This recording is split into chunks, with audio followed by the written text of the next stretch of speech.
បើភ្នែកបញ្ចូលឆ្នាំថ្មីអត់ទេបើព្រេកចូលឆ្នាំថ្មីពីពោ23ទៅមិនទាន់មានស្រីអូនជីវិត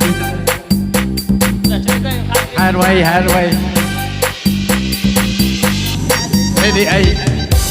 គាត់ថាកំឡោះស្រុកខ្មែរនៅស្រុកបងក៏ថាលួយដែរលេងភ្លេងខ្លាំងដល់បែកពីចែតែភ្លេងបាយខ្វះទេស្រីចែទៅបីនៅមានខ្សែតបមានអូនចូលឆ្នាំខ្មែរអូនកំពុងស្រពោតកាន់ដៃបងតែមើលទីងងដាក់ទូទូគ្រូអើយអូនហើយខូចចិត្តព្រួយអ្នកណា No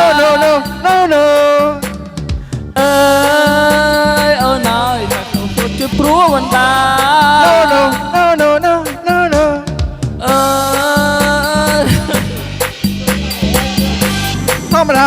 ធម្មតាអើ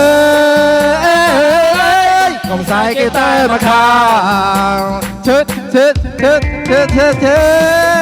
កុំជើញពុកម៉ែបងប្អូនឡើងរាប់ណាកុំភ្លេចពាក់ស្រោមជើងផងបាទ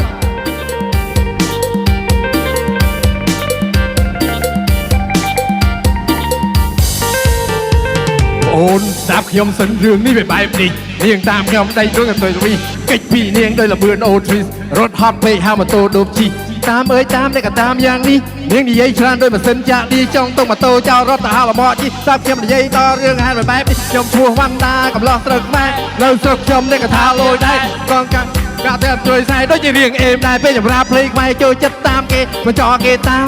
ហាមគេមិនចោលអើយហាមគាត់ទាន់ដល់គូព្រោះអាយុមិនទាន់សាគាត់គូមិនគិតខ្លាចបេដោមានស្នាមអើបងអើយជាកំហុសអ្នកណាអើបង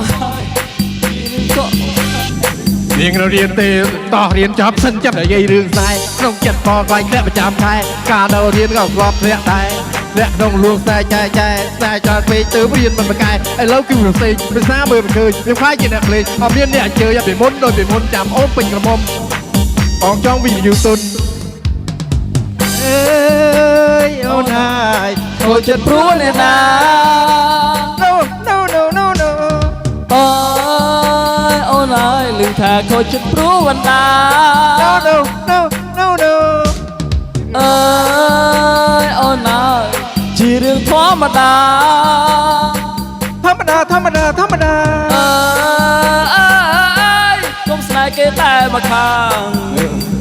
បងស្ដាប់ខ្ញុំសិនរឿងនេះវាបែបនេះនាងតាមខ្ញុំដូចដាច់ទល់វីកិច្ចពីនាងដូចលបឿនអូទ្រីសរត់ហត់ពេកហៅម៉ូតូដូបជីតាមអើយតាមតែក៏តាមយ៉ាងនេះនាងនិយាយច្រើនដូចម៉ាស៊ីនចាក់នេះចង់ទៅម៉ូតូចោលរត់ទៅហៅលំអជីស្ដាប់ខ្ញុំនិយាយតរឿងហេតុបែបខ្ញុំឈ្មោះវណ្ណថានៅកំឡោះស្រុកខ្មែរនៅស្រុកខ្ញុំតែគេថាលួយដែរពួកខ្ញុំសងខាងតែមានបជ្រួយស្នេហ៍ទៅជារៀងគេដែរពេលចម្រាស់ភ្លេង